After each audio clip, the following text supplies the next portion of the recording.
All right, week 11 boom receiver. I have Robbie Anderson. He's projected 10 points. He's playing against the Lions, who have been pretty bad against the pass lately. Robbie has been averaging about 9 targets the last 4 games, but just haven't been able to capitalize. I see this as a close game, and with C-Mac officially out, I think they're going to rely a little bit more on the pass game. Not throwing it to C-Mac, I think, allows it to spread it up a little bit more, and I think Robbie's going to have a big game this week. I don't know if you know, but Teddy might not be playing. Does that affect?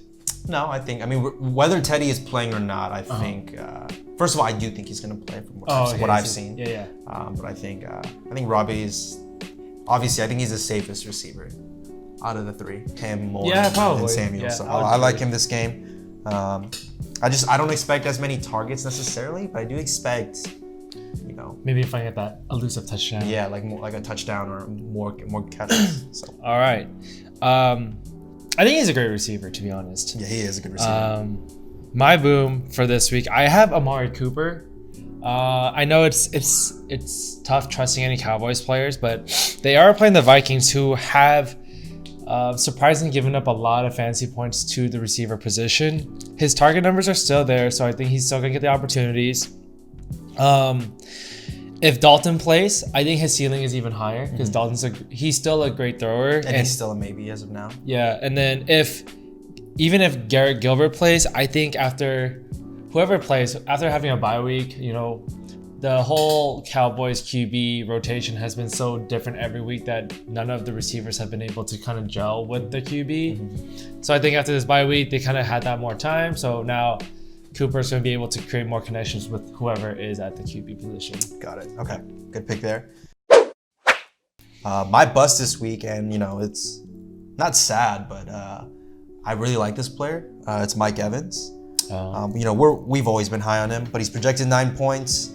I just don't like this matchup with AD and that pass rush coming. I expect Brady to get the ball off quickly. Plus, my guess is Ramsey is going to be on him, and I haven't seen anybody have a good game against him. He shut down DK last week. Dude, I saw some of those. I saw not highlights of Ramsey, but I just saw a lot of routes that Ramsey was covering. Man, he was on DK they literally left him on an island. Yeah, no help, and DK is fast, so fast and big. I think it's gonna be the same with Evans, except I don't think Evans is as fast as DK. So. Yeah, he hasn't had many good games against elite corners. He's played Marshawn Lattimore twice, and he's been kind of shut down. I think he had a touchdown, actually, one, but that's the only thing that's. Was it like the 1 catch, 2 yard, 1 touchdown? Yep, that's the only thing that'll save Evans. Is he is an excellent red zone threat. But that is true. Even if he does that, that's below what they're projecting. So I don't like him here this week. I see, and I honestly think that they're gonna, keep rolling with the run game too. With their success last week. All right, my bust. I have Tyler Boyd. They're playing against Washington, who's allowed the least amount of fantasy points to receivers, while only allowing 132 yards to receivers in the passing game. I have him. Yeah.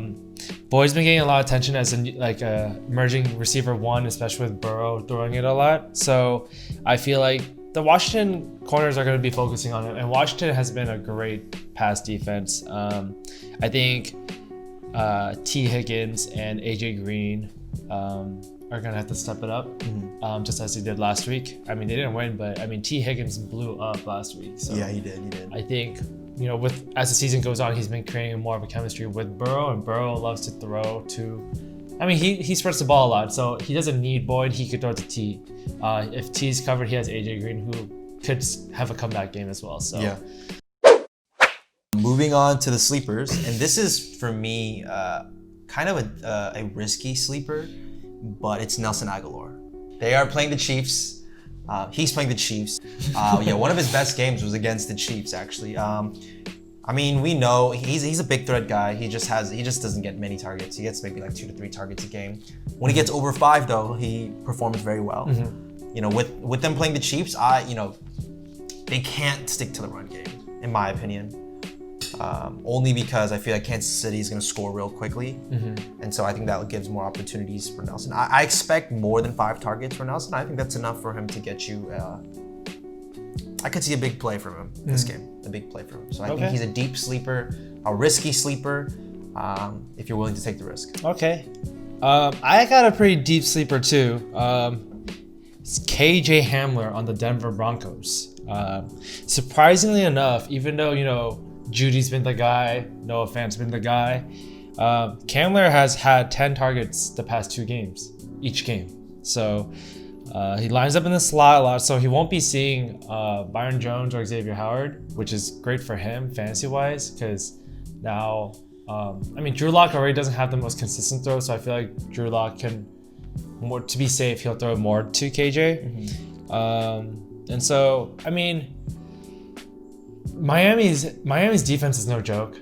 We've seen in the past few games, Miami has definitely stepped it up, and I feel like if Broncos even want a chance to win, they are going to have to beat them in the air. Yep. And I feel like Hamler just has this game is a chance for him to kind of be that guy, that X factor for the Broncos.